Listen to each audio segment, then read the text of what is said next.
अस्सलामु अलैकुम रहमतुल्लाह।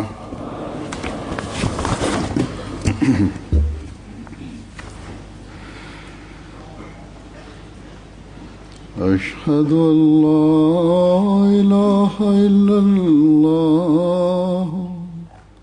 वहदहु ला शरीका लहु वअशहदु अन्ना मुहम्मदन अब्दुहु व रसूलुहु। अम्मा बअदु फ़अऊज़ु बिल्लाहि मिनश शैतानिर रजीम। बिस्मिल्लाहिर रहमानिर रहीम।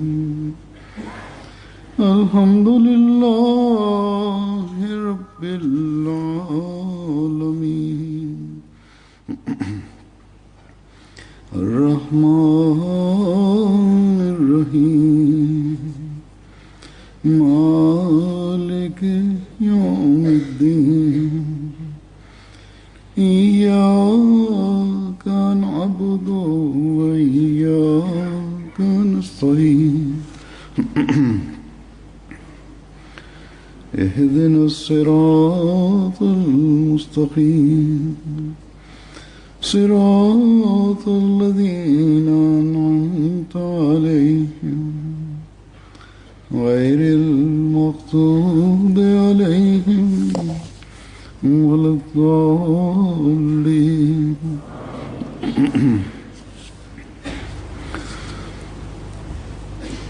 अल्लाह ताला का ये फज़ल व एहसान हम पर है कि हमने हज़रत मसीह मऊद अलैहिस्सलाम को माना है, आपकी बैत में शामिल हुए। دا د خدای پاک په موږ باندې فضل او احسان دی چې موږ حضرت مسیح موعود علیه السلام منلي دي او د هغوی په بیعت کې شامل شوي یو. پکار دا ده چې په دغه خبره یو خوا زموږ دا خبره یو خوا زموږ د ایمانونو د زیاتېدو ذریعه پکار ده چې وي، ځکه چې د منلو نه پس که موږ په ایمان او په یقین کې نه زیاتېږو نو د دې منلو هېڅ فایده نشته، او ورسره بیا بغیر د څه د کهترۍ د احساس او د بزدلۍ د احساس موږ ته ښه په جار د اسلام پیغام هم خورول پکار دی.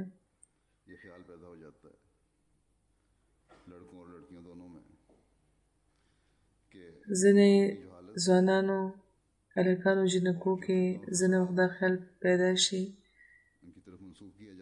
چې د مسلمانانو چې کم حل دی او کومه فتنه او فساد چې د دوی طرف ته منسوبېږي نو په دغه لحاظ او په دغه وجه د اسلام باره کې زیاته خبره نه ده کول پکار. اکثریت د خدای پاک په فضل هسې خو اکثریت د خدای پاک په فضل ډېر متحرک دی او کم د تبلیغي ورقو د خورولو د تقسیمولو چې رپورټونه راځي نو په هغې کې هم اظهار کېږي چې ډېره برخه پکې اخیسته شوې ده، خو یو شمېر داسې هم دی د خلکو چې په څه نه څه لحاظ د اساسي کهترۍ ښکار شي. ځینان خو به ځان ته وایي ځکه چې مسلمانان دي، خو څنګه چې اظهار پکار دی هغه شاندې نه کوي، حالانکې د نورو مسلمانانو په عمل خو موږ ته پکار ده چې موږ کې نور جرأت پیدا شي چې د اسلام حقیقي تصویر دنیا ته وښایو او ورته ووایو چې دا د اسلام د صداقت دلیل دی چې کوم دا د مسلمانانو کوم حل دی، ځکه چې رسول الله صلی الله علیه و آله وسلم پیشنګویي فرمایلې وه چې یوه زمانه به راځي چې په مسلمانانو کې به خرابۍ پیدا کېږي، فتنه به وي، فساد به وي او نامنهاده عالمان به د دې ذمه وار وي. دنیاداري به غالبه شي په مسلمانانو او بیا هغه وخت به د مسیح موعود او د مهدي موعود ظهور کېږي او د اسلام حقیقي تصویر به هغه دنیا ته وړاندې کوي. د اسلام حقیقي پیغام به هغه په دنیا کې خوروي او موږ احمدیان هغه خلک یو چې د هغه مسیح موعود منونکي یو او د حقیقي اسلام تعلیم چې کوم ښایسته انداز حضرت مسیح موعود علیه السلام موږ ته ښودلی دی په هغې باندې موږ عمل کوو. مسیح موعود کے ماننے والے ہیں نو هیڅ قسمه د احساس کهتري حاجت نشته. جس کی خوبصورت همدغه شان ځینې خلک د دنیادارۍ دکھائے د ماحول د اثر د لاندې د دنیا په ماحول کې زیات ډوب شوي دي. بس کسی دغه غربي ملکونو ته چې راغلي دي او په زباني طور دنیاداری کے ماحول یعنې تش په خوله خو دا لوز کوي چې دین به په دنیا باندې مقدم ساتو، خو په حقیقت کې عمل د دې خلاف دی. د دې خلکو سره په ملاوېدو کې دنیا پر مقدم او اغیارو سره لیکن حقیقت میں ښه اخلاق مختلف ہیں. ښودلو کې خو ډېر ښه دي زموږ احمدیان، خو د عبادتونو او د خدای پاک د حقونو پوره کولو هغه معیارونه نه دي چې کم د یو احمدي په کار ده چې وي. همدغه شان یو بل سره د تعلقاتو چې کم معیار دی په هغه کې هم کمی دی. لیکن عبادت د عہدیدارانو لخوا خلکو سره د عزت او د احترام ہونا چاہیے.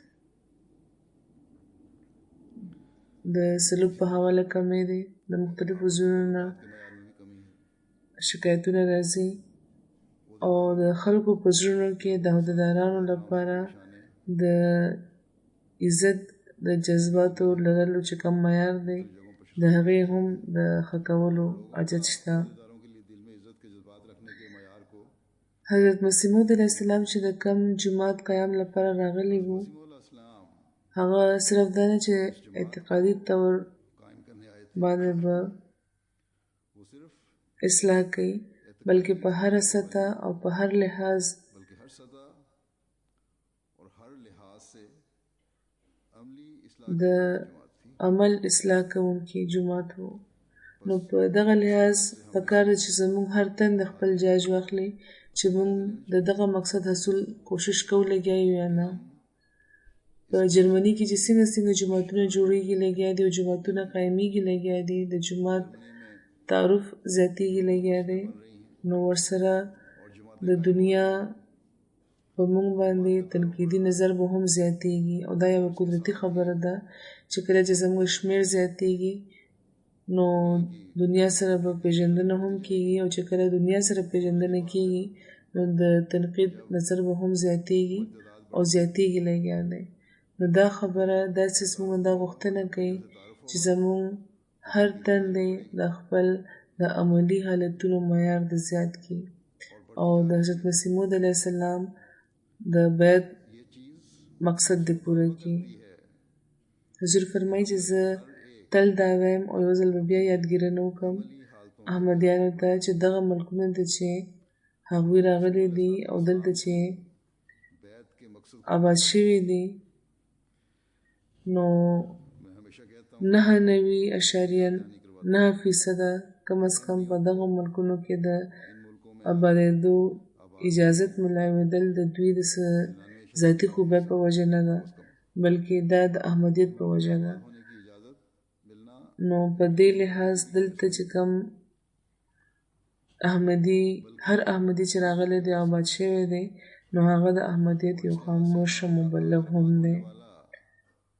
د خدای پاک په فضل دلته د اکثرو احمدیانو د ښو نمونو او د ښو تعلقاتو په وجه په خلکو د جماعت اثر هم ښه دی او د دې اظهار په مختلفو موقعو وشي.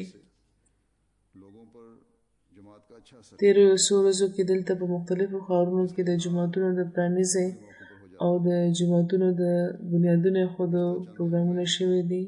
یہاں مختلف د دې موقع ترلاسه شوې ده مسجدوں کے افتتاح او هغو ځایونو کې د مقامي خلکو د شاملېدو او د خلکو د جومات باره کې چې کم اظهار خیال و کم اور لوگوں کی جماعت خیالونه چې هغوی وړاندې کړي وو خپل جماعت کے بارے میں او د انتظامیې او د مقامي سیاستدانانو هم چې کم خیالات وو چې اظهار یې هغوی کړی وو نو د دغې خبرې تصدیق کوي چې د خدای پاک په فضل په مقامي احمدیانو جو خیال د خدای پاک په فضل د مقامي احمدیانو په مقامي خلکو ښه اثر دی. کرتے ہیں خو ورسره حضور فرمایي چې ماته دا احساس هم وشو چې د اسلام د حقیقي تعلیم څنګه چې تعارف په خلکو کې کېدل پکار و هغه شان نه دی شوی. لیکن ځکه چې په دغه موقع چې د اسلام د تعلیم په حواله چې زه خبرې کوم یا کله چې ما خبرې وکړې هغه خلکو سره نو ډېرو خلکو دا وویل چې د اسلام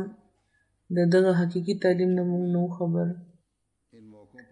ټولو خلکو د دغه خبرې برملا اظهار کړی دی چې د اسلام د ښایسته تعلیم دا اړخونه خو موږ نه پټ وو او زموږ په ځانونو کې خو د اسلام هماغه تصور چې کم میډیا موږ ته ښیي. بېشکه چې ځینې احمدیان زموږ واقفان دي دا اظهار هم هغوی کړی دی چې د هغوی په بلنه موږ دلته راغلو خو زموږ په ذهنونو کې تحفظات موجود وو نو چا سره ذاتي تعلق پیدا کېدل او تعلق ساتل دا یو بیخي بېل څیز دی او په جماعتي طور یوې دستورې ته رابلل او راوستل او د جومات په حواله خبره کول دا بالکل بل څیز جوړ شي. خلک دا ګڼي چې ټیک ده دا زما ملګری دی په انفرادي طور به ښه وي خو خبر نه وي چې د جومات په حیثیت کې به د دوی څه حالت وي او څه خیالات لري دا خلک. دوی هم چېرته شدت پسنده خو نه دي نو ځکه د دغو خلکو په ذهنونو کې تحفظات وو. حضور فرمایي چې دا عمومي تاثر او داسې تحفظات د دنیا په هر ملک کې د غیر مسلمو ما لیدلی دي چې خدای خبر که د مسلمانانو دغه دستورې له موږ لاړو نو څه به کېدای شي چې د ترهګرۍ سره مخ شو او دا هم هغوی ووایي چې ستاسو په دغه دستورې کې چې شامل شو نو خبر شو چې زموږ سوچونه بیخي غلط وو او ستاسو خبرې چې موږ واورېدې دا حضور فرمایي چې هغوی ما ته ووایي د خپلو د خیالاتو اظهار هغوی وکړو چې ستاسو خبرې چې موږ واورېدې نو خبر شو چې اسلام یو د امن نه ډک او مینه خپروونکی مذهب دی او د یو څو خلکو د عملونو د اسلام طرف ته دي منسوبول پکار.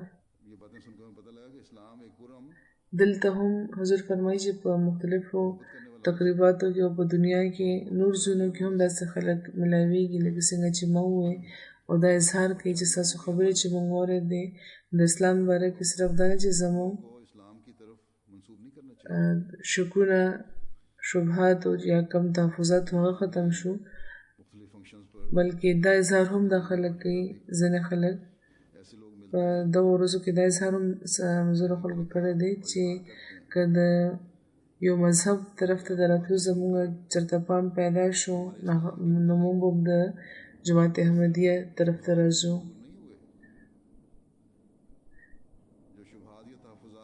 موږ نه چې خلک د اسلام خبرې واوري نو د خلکو خپل خیالونه څنګه بدلیږي د دې به یو څو مثالونه ورکړم.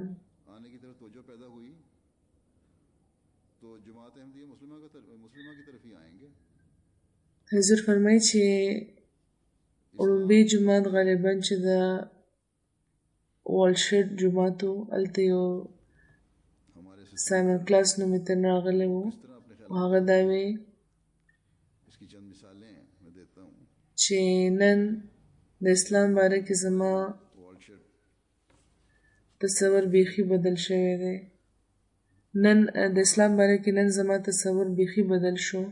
د جهاد د حقیقي معنو نه زه نن خبر شوم او د جهاد دغو حقیقي معنو نه خبرېدو نه پس هېڅ وجه نشته چې څوک د جهاد لفظ چې واوري نو ویریږي بلکې په دې کې د ویرې هېڅ خبره نشته.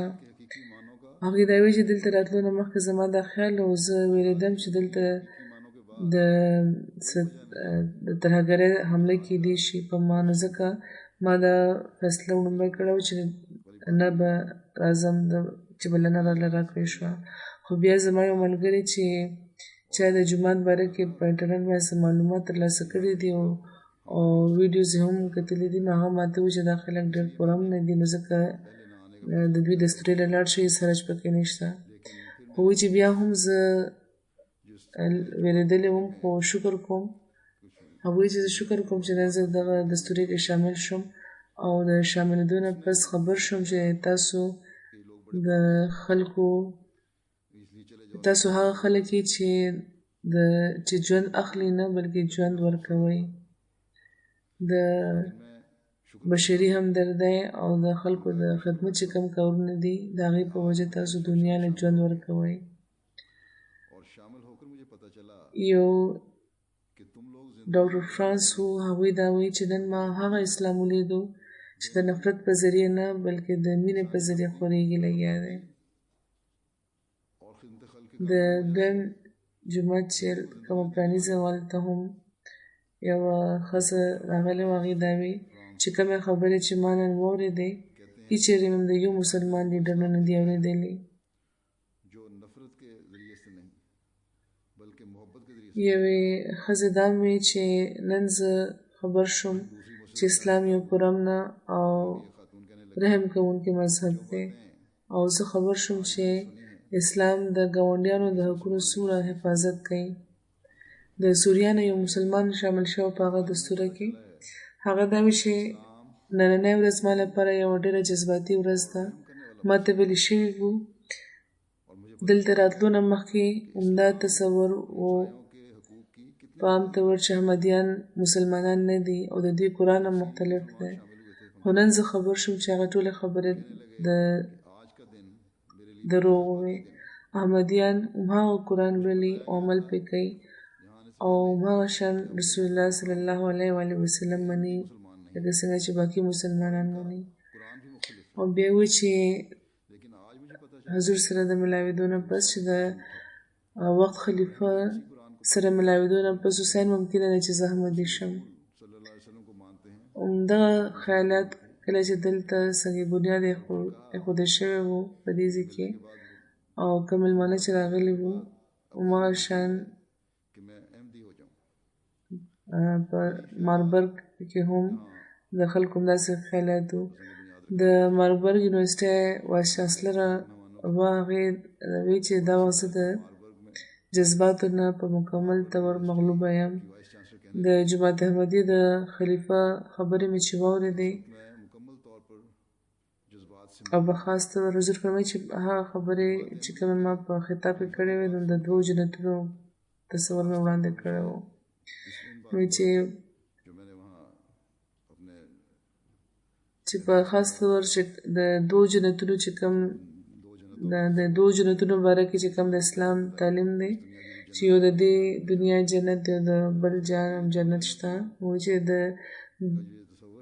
دوو جنتونو چې کوم د تصور دی چې په دغه دنیا کې به هم جنت چې د دغه دنیا جنت هم شته او د بل جهان جنت هم نو دې وضاحت نه زه ډېره متاثره شوی یم او دا هم چې څنګه انسان د دنیا جنت په دغه دنیا کې ترلاسه کولی شي چې د بل جهان د جنت پېشخیمه جوړېږي همدغه شان هغوی دا هم وایي چې نن زه د بانی اسلام د حضرت محمد رسول الله صلی الله علیه و وسلم د سیرت او د اسلام د ابتدایي تاریخ نه هم خبر شوم او دا هم چې څنګه اسلام د حقونو د پوره کولو تعلیم ورکوي او دا هم وایي چې که دنیا په دغو ټولو خبرو پوه شي نو په دنیا کې امن او مینه او ورورولي قایمېدی شي او دا دومره جذباتي شوی وه چې کله هغې دا خبرې کولې نو چا چې ورسره خبرې کولې نو هغه وایي چې په ژړا شو او دا وایي چې اوس دې نه زیاتې خبرې زه نشم کولی نور راکې طاقت نشته د خبرو اوس یوه عیسایي ښځه ده چې د مسلمانانو یوې دستوري له راځي او مخکې د اسلام د تعلیم نه خبر نه ده هېڅ پېژندنه نه لري بلکې امیر صاحب حضور فرمایي چې ما ته ووایي چې پېژندنه نه لري او لټولی چې چېرته ده دا وایس چانسلره ده ښه تعلیم یافته ښځه ده هغې نه پس هم چې دا خبرې واوري نو دومره جذباتي شوه چې په جذباتو یې کابو نه و نو د اسلام داسې ښایسته تعلیم دی او دې نه پسې څه وجه نه ده چې موږ د څه قسمه د کهتره احساس یا څه د محرومۍ احساس ولرو. یوه ښځه وه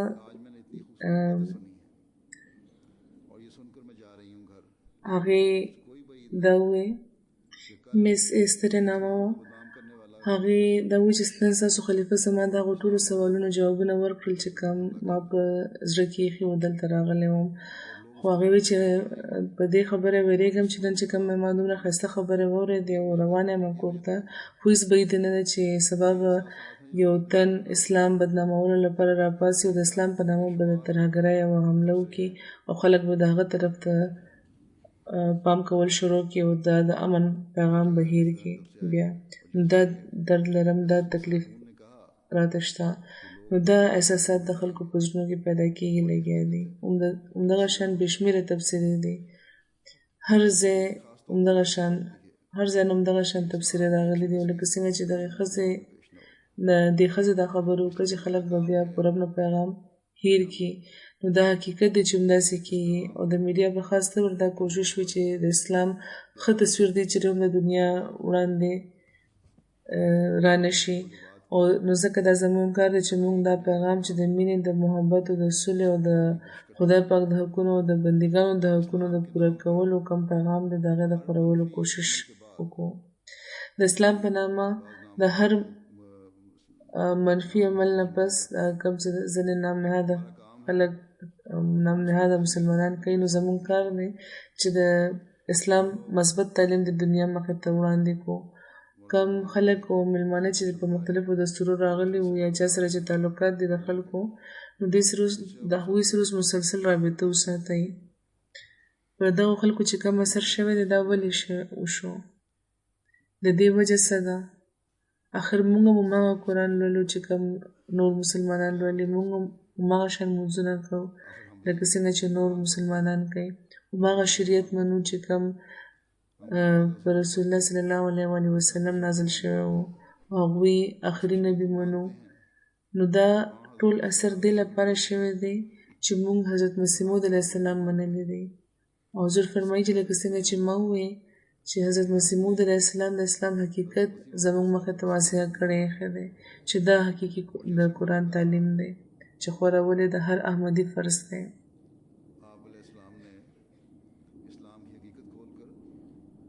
نو یو خوا که موږ ته په ځان کې د عملي تبدیلۍ پیدا کولو ضرورت دی، نو ورسره د حضرت مسیح موعود علیه السلام لټریچر هم موږ ته خورول پکار دی. او دا زموږ کار دی، بلکې زموږ ذمهواري ده. حضور فرمایي چې لکه څنګه چې ما ووی چې په ماربر کې هم د جومات څنګه بنیاد ایښودل شوی و، نو هلته هم ډېر مسلمانان وو په مېلمنو کې، او د یونیورسټۍ پروفیسران او سټوډنټان هم شامل شوي وو. وایس چانسلر هم راغلی وه چې د چا خیالات مه ووایي. هملته د یونیورسټۍ 2 پروفیسران راغلي وو چې مصر سره تعلق لرل، او هغوی هلته اسلامیات او د عربۍ تدریس کوي. زما په پوښتنه هغوی وویل چې هغوی په اسلامیات کې اسلامي فلسفه ښیي لکانو جنکو ته. نو ما هغوی ته وویل چې تاسو د حضرت مسیح موعود علیه السلام کتاب اسلامي اصول کې فلسفي لوستی دی؟ نو هغوی وویل چې نه. نو ما ورته وویل چې دا ضرور ولولئ، ځکه چې د دې نه بغیر د اسلامي اصول د فلسفې په ژورتیا کې علم تاسو ته نشي کېدی. که تاسو نور څومره خوا نه خوښه یو علم حاصلوئ. حضور فرمایي چې زه حیران په دې یم چې قومي سکرټریشات صاحب هغوی د ځان سره راوستی وو، او په یونیورسټۍ کې هغوی کې د یو هغوی شاګرد هم پاتې شوي دي، یا کېدای شي چې دي. خو بهرحال ډېر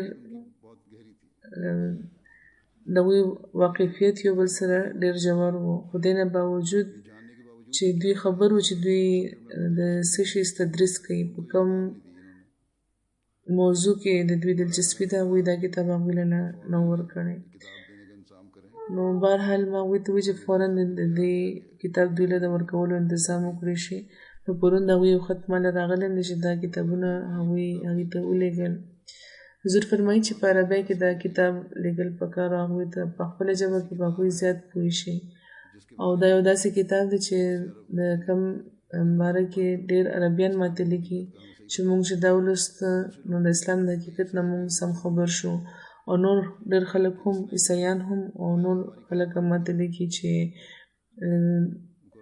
د دغه کتاب په وجه موږ کې بیخي بدلون راغلی دی. محترم مصطفی ثابت صاحب مرحوم د جومات یو ډېر لوی عالم و او ډېر ژور علم هغوی لرلو، بلکې د اسلام هم ډېر ژور علم لرلو. هغوی به هم دا وی چې د هغوی احمدیت قبلولو کې د ټولو نه لوی کردار همدغه کتاب لوبولی دی. نو تعلیم یافته خلکو سره چې ستاسو تعارف وي نو دا کتاب هغوی له خامخا ورکول پکار دی. زموږ ځینې هلکان جنکۍ چې په یونیورسټو کې سبق ویني د هغوی دا خیال دی چې پخواني فقیهانو او د عالمانو کتابونه چې هغوی ولوستی یا د پخواني امامانو او د ولیانو ذکر چې هغوی ولوستو نو دوی علم ډېر زیات شوی دی او د هغوی د علمیت مقابله اوس نور څوک نشي کولی. نو د هغوی باره کې شاید چې د هغوی علم زیات شوی وي خو د هغوی نه هم زیات علم غیر احمدیان عالمان لري په دغه حواله. نو ځکه چې صرف هغوی ولولئ نو دا مه ګڼئ چې تاسو ډېر لوی عالمان شوئ. که دا چینجې د چا په دماغ کې شته نو دا ویستل پکار دی. اوس پخواني عالمان او ولیان پرېږدئ. اوس حقیقي علم او د اسلام صحیح تصویر د حضرت مسیح موعود علیه السلام د کلام په لوستو ملاویدی شي. یاد لرئ چې کومې فیصلې حضرت مسیح موعود علیه السلام کړي دي همهغه اصلي فیصلې دي او د هغوی د علم کلام په بنیاد چې کوم تفسیرونه د جومات خلفا کړي دي همهغه حقیقي تفسیرونه دي. هغه لولئ او خپل علم زیات کړئ. حضرت مسیح موعود علیه السلام د دغې زمانې حکم او د عدل په طور راغلی و. دا خبره موږ ته هر وخت وړاندې ساتل پکار ده او ځکه چې هغوی چې څه فرمایلي دي همهغه رښتیا دي او د اسلام د تعلیم حقیقت دی. نو ځکه دا مه ګڼئ چې د نورو کتابونه چې ولولئ د نورو عالمانو کتابونه چې ولوسته یا د فقیهانو کتابونه چې ولوسته یا د پخواني امامانو کتابونه چې ولوسته نو ډېر لوی عالمان شوئ. عالمان تاسو تر هغې نشئ جوړېدی تر څو چې د حضرت مسیح موعود علیه السلام کتابونه هم نه یې لوستي. خدای پاک چې حضرت مسیح موعود علیه السلام را لېږلي دي د دغې زمانې اصلاح لپاره نو هغوی له نیغ په نیغه علم هم ورکړی دی. حضرت مسیح موعود علیه السلام یو ځای کې فرمایي چې کم تن ایمان راوړي نو هغه ته په خپل ایمان نو هغه ته د خپل ایمان نه د یقین او د عرفان تر حده ترقي کول پکار ده. دا نه چې هغه د بیا په ځن کې ګرفتار شي. یاد لرئ چې ځن فایده نه ورکوي. یاد لرئ چې ځن فایده نشي ورکولی. خدای پاک پخپله فرمایي چې ان الظن لا یغني من الحق شیئا چې وهم او ځن چې کوم دی هغه د حق په مقابله کې هیڅ نشي پکارېدی. فرمایي چې یقین یو داسې څیز دی چې انسان بامراده کولی شي. د یقین نه بغیر هیڅ نه کېږي. که انسان په هره خبره بدظني کول شروع کړي نو کیدای شي چې یوه لحظه به هم په دنیا کې تېره نه کړي. او د دې مثال بیا هغوی ورکوي او فرمایي چې یو مثال دا دی چې هغه به اوبه هم ونڅکلی شي چې شاید چې په دې کې زهر ګډ شوي دي. د بازار نه به څیزونه هم ونه خوړی شي چې په هغې کې داسې څیز نه وي چې مړې نه کړي. نو بیا که داسې کوي نو څنګه به بیا هغه ژوندی پاتې کېدی شي. فرمایي چې دا یو غټ مثال دی او فرمایي چې په روحاني امورو کې هم انسان د دې نه فایده ترلاسه کولی شي. تاسو په خپله سوچ وکړئ. فرمایي چې په خپله پرې سوچ وکړئ او په زړونو کې فیصله وکړئ چې ایا تاسو چې زما په لاس کم بیعت کړی دی او زه مسیح موعود او حکم او عدل منلی یم نو دا منلو نه پس زما د څه فیصلې یا زما په څه کار ستاسو په زړه کې کدورت یا رنج راځي نو د خپل د ایمان فکر وکړئ. فرمایي چې هغه ایمان چې د خدشاتو او د توهماتو نه ډک دی هغه نه به هیڅ ښه نتیجه پیدا نشي. خو که تاسو په رښتونه زړه تسلیم کړی دی چې مسیح موعود واقعي حکم دی، نو بیا د هغه د حکم او د هغه د فعل مخې ته خپل وسله د لاسه پرېږدئ، خاموشه شئ او څه چې درته وویل شي هغه ومنئ. د هغه فیصلو ته د عزت په نظر ګورئ چې تاسو هغه خلک وګرځئ چې د رسول الله صلی الله علیه وسلم د پاکو خبرو عزت کوي او عظمت ورله ورکوي. فرمایي چې د رسول الله صلی الله علیه وسلم شهادت کافي دی. هغوی دا تسلي ورکړې ده چې هغه به ستاسو امام وي، چې کوم مسیح موعود به راځي هغه به ستاسو امام وي او حکم او عدل به وي. او که په دې تسلي ونه شو نو بیا به کله به ستاسو تسلي کېږي. فرمایي چې دا طریقه بیخي ښه او برکتي نشي کېدی چې ایمان هم وي او د زړه په ځینو ګوشو کې بدزنۍ هم موجودې وي. حضور فرمایي چې مسیح موعود اسلام وایي چې که زه صادق نه یم نو بیا ورشي او څوک صادق ولټوئ او یقینا پوه شئ چې دا وخت به درته بل څوک صادق ملاو نشي.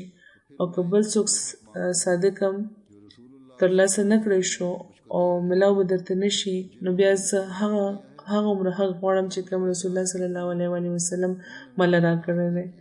کومو خلکو چې زما انکار کړی دی او په ما اعتراض کوي نو هغوی زه نه یم پېژندلی، خو چا چې زه ومنلم او بیعت کې راغی او بیا اعتراض کوي نو هغه نور هم زیات بدقسمته دی چې ویلېدو هغې نه پس تړون شو.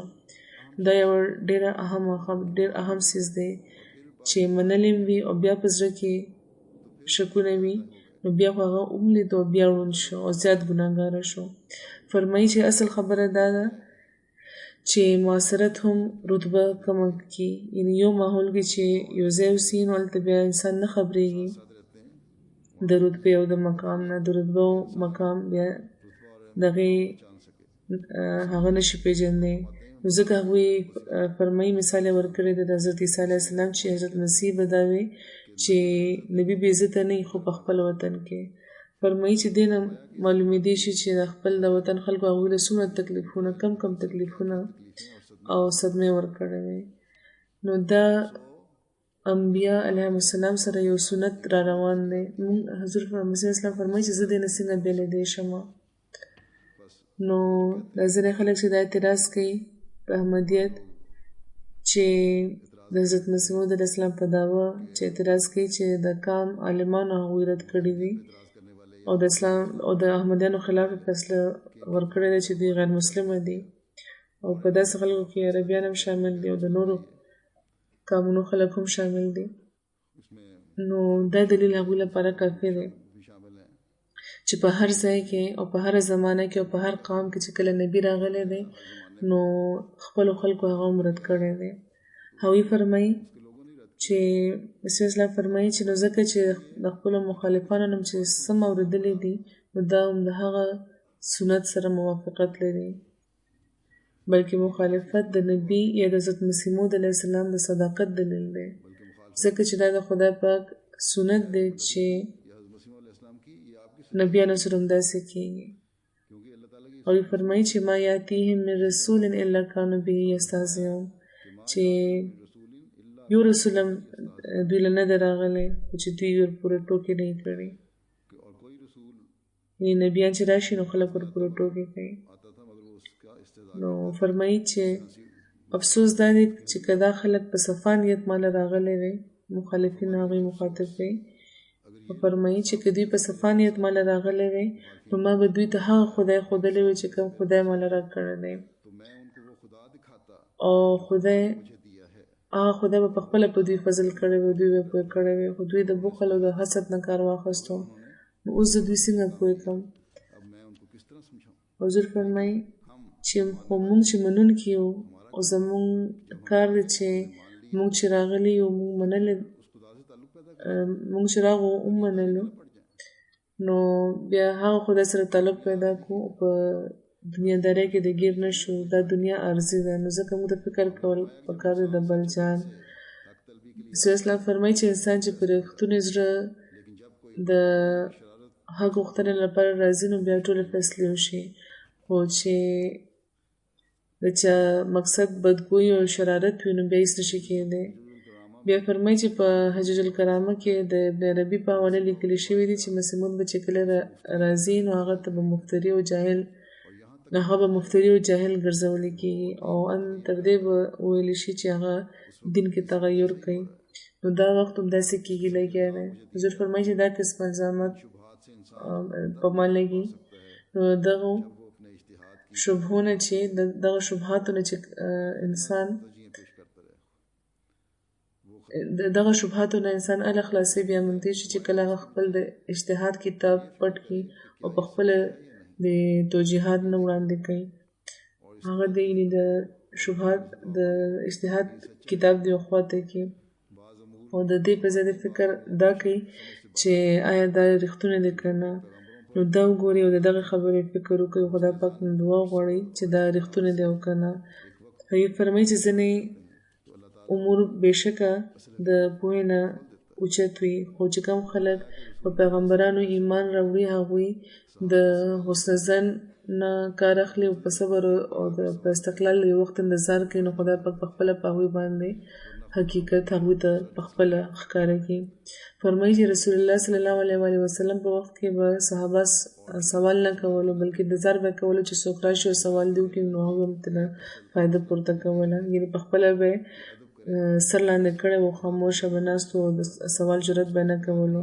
نو فرمایي چې زما په نظر کې افضل او اسلم طریق هم دا دی چې ادب دې وکړی شي او کوم تن چې د نبي په آدابو نه پوهېږي نو هغه او دا نه خپلوي نو اندېښنه به دی چې هغه به هلاک کړی شي. هغوی ورسره خپلو ته هم نصیحت وکړو چې بدزنه نه دي پکار او بې وجه سوالونه نه دي کول پکار. نو لومبۍ خبره خو دا چې موږ ته د هېڅ قسمه د احساسي کیترۍ د ښکار کېدو حاجت نشته لکه څنګه چې ما مخکې هم وویل. په ځینې معاملاتو کې که پخواني زبرګانو او ولیانو آرا ورکړي دي نو هغه د حکم او د عدل مخې ته هېڅ حیثیت نه لري او د هغوی په مقابله کې که تاسو خپله څه رایه وړاندې کړې ده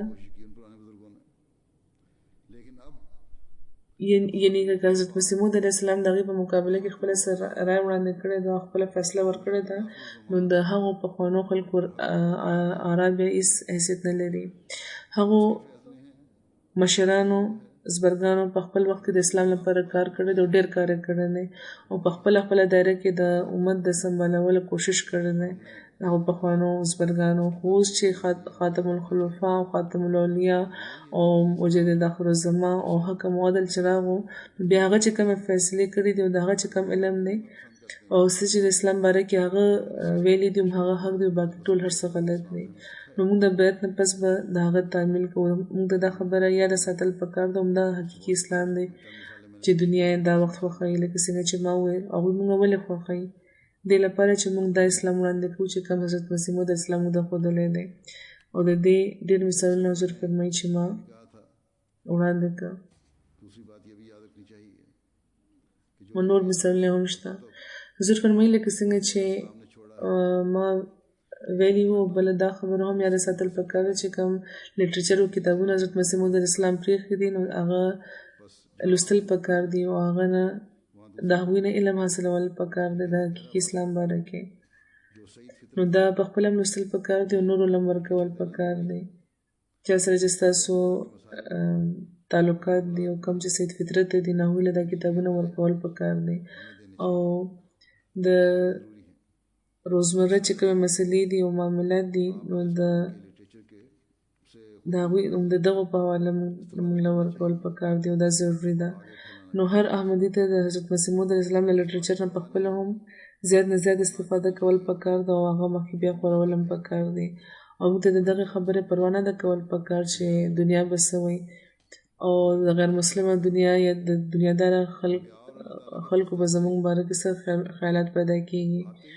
نبیان او د خدای پاک فرستادې چې راځي نو هغه وخت راځي چې کله په دنیا کې دنیاداري زیاته شي او په دین کې خرابي پیدا کېدل شروع شي او اکثریت د خلکو په دنیا کې پریوزي او دین هیر کړي نو چې کوم خلک چې راځي کوم د راتلونکي فرستادې وي نو د هغوی کار هم دا وي چې دا خلک به په سمه لاره واپس راولي. نو موږ چې حضرت مسیح موعود علیه السلام منلی دي نو د دنیا د اصلاح کار هم سره اخیستی دی، نو ځکه به مخالفت هم وي او دنیا داره چې کوم خلک دي هغوی د خپل د دنیا د فایدو د خوندونو لپاره قانونونه جوړوي. نو که قانونونه د خدای پاک د حکمونو خلاف دي نو موږ به د قانون په دایره کې اوسو، د دنیا اصلاح وکړو، هغوی ته به سمه لاره وښایو او په دې کې د هیڅ قسمه د احساس کهترۍ یا د ویرې ضرورت نشته او دا کار په حکمت کوو.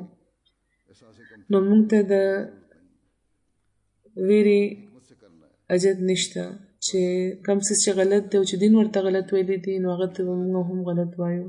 دا خبره هر احمدي ته په خپل ذهن کې کېنول پکار ده. حضرت مسیح موعود علیه السلام چې د زیاتو سوالونو کولو نه چې د خپل وخت کم خلکو د مثال چې ورله ورکړو دا ویلو چې زیات سوالونه نه دي کول پکار، دا ځکه چې دینه کامل اطاعت نه ظاهریږي. نو ځکه فرمایلی وو چې نور خلک چې راشي هغوی سوال کوي نو بیا چې هغه د هغوی جوابونه چې واوري نو چې کومو خلکو چې ایمان راوړی وي د هغوی تسلي هم وشي. او د نبي قیافه شناسي خو داسې وي چې د راغلیو جواب د هغوی په ذهنونو کې چې کومه خبره وي د هغې جواب هم ورکړي. حضور فرمایي چې زه چې د مسیح موعود علیه السلام دومره ادنا غلام یم او ما ته ځینې خلک چې راشي دا وایي چې زموږ په ذهنونو کې چې کوم سوالونه وو نو دغه تکرار زموږ د سوالونو جوابونه د دې نه موږ ملو شو نو د نبي قیافه شناسي خو نور هم ډېره زیاته وي، نو ځکه په هرې باریکۍ کې هغوی جواب ورکړي. نو دې نه دا نه دي ګڼل پکار چې جواب څه نشته، جوابونه شته، خو د منونکو دا کار هم دی چې د اطاعت معیارونه دې اوچت کړي. حضرت مسیح موعود علیه السلام کامل اطاعت حضرت مسیح اول کړی و او د دې ذکر هم حضرت مسیح موعود علیه السلام فرمایلی دی.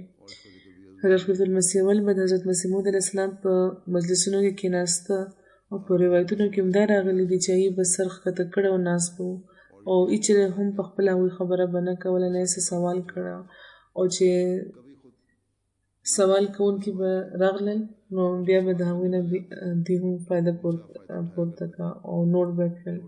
یا حضرت مسیح موعود علیه السلام به چې په مجلسونو کې چې کوم د هغوی ارشادات به وو هغه په غور اورېده او د هغوی نه به فایده پورته کوله.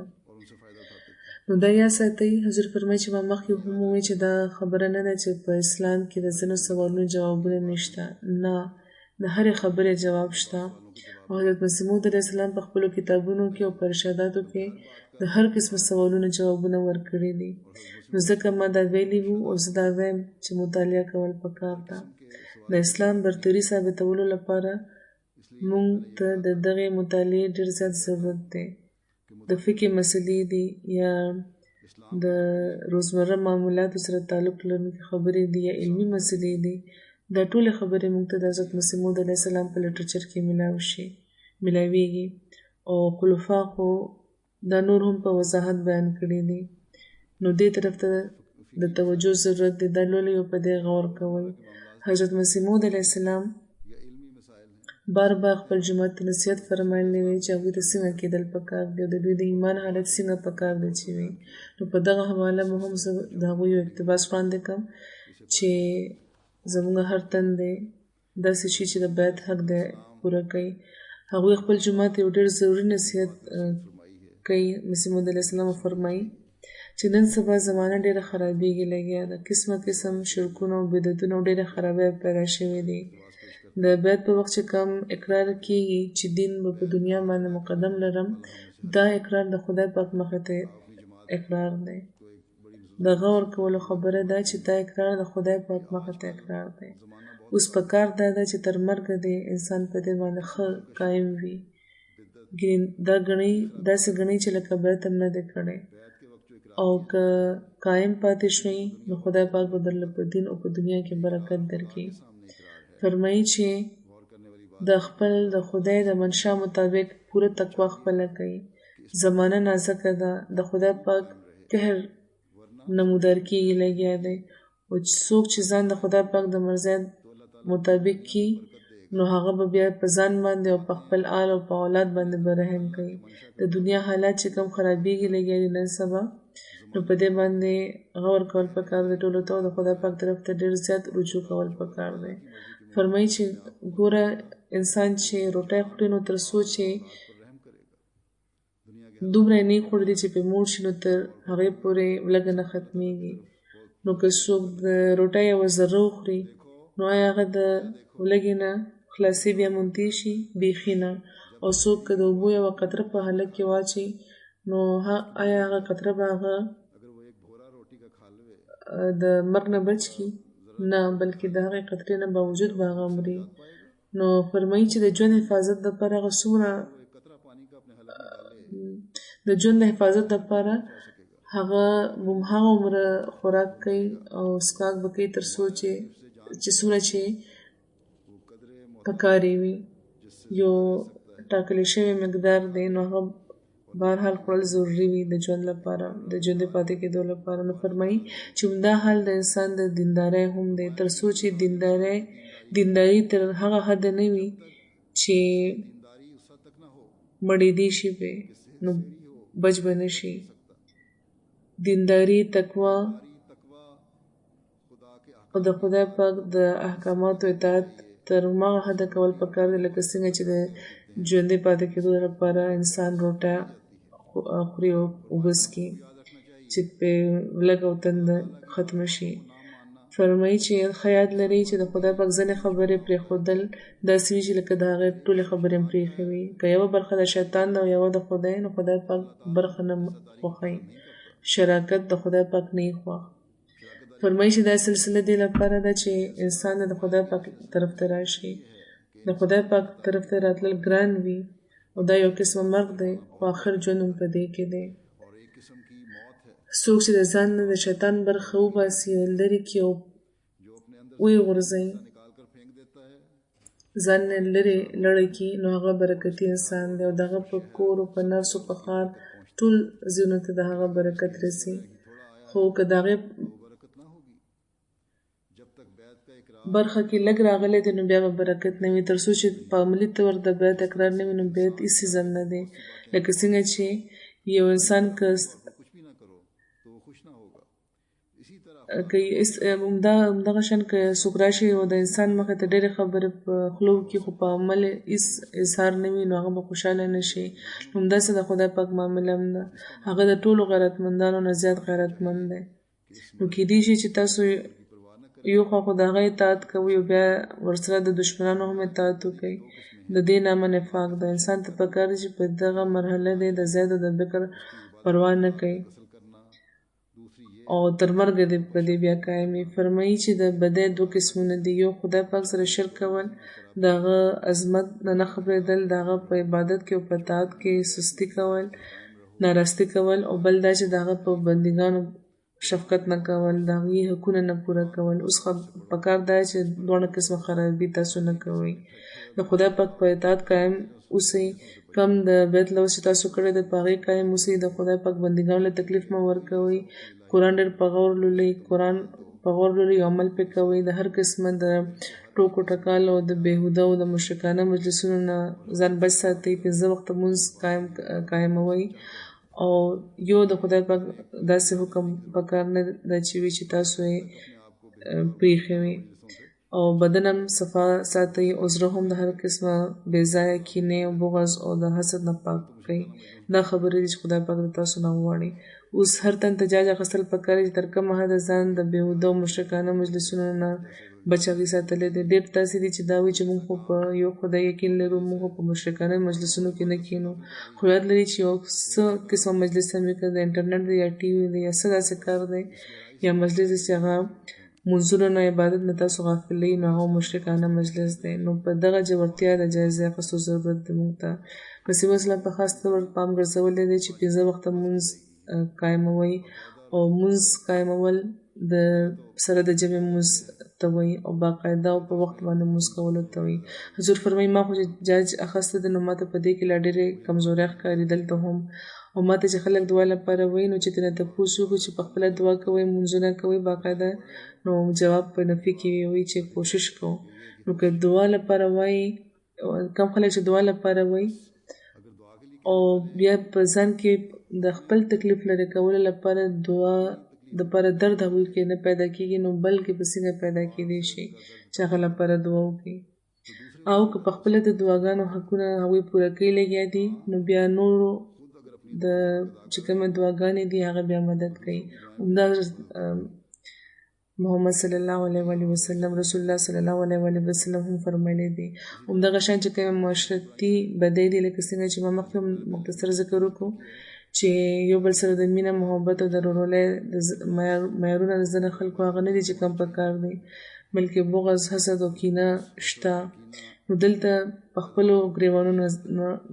خپلو ګریوانونو نظر پکار دی نورو ته مه ګورئ چې څوک څنګه د خپل اصلاح کوي ځان ته ګورئ خپل اسلام وکړه نو باقي بدۍ به هم ختم شي هیڅوک هم دا دعوه نشي کولی چې زه په هر لحاظ پاک یم نو همیشه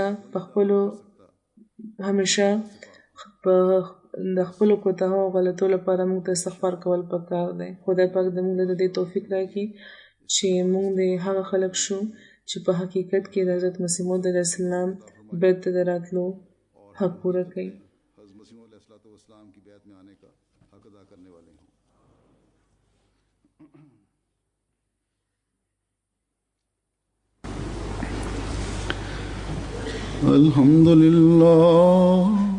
الحمد لله نحمده ونستعينه ونستغفره ونؤمن به ونتوكل عليه ونعوذ بالله من شرور أنفسنا ومن سيئات أعمالنا من يهده الله فلا مضل له ومن يضلل فلا هادي له ونشهد أن لا إله إلا الله ونشهد أن محمدا عبده ورسوله عباد الله رحمكم الله إن الله يأمر بالعدل والإحسان وإيتاء ذي القربى وينهى عن الفحشاء والمنكر والبغي يعظكم لعلكم تذكرون اذكروا الله يذكركم وادعوه يستجب لكم ولذكر الله أكبر.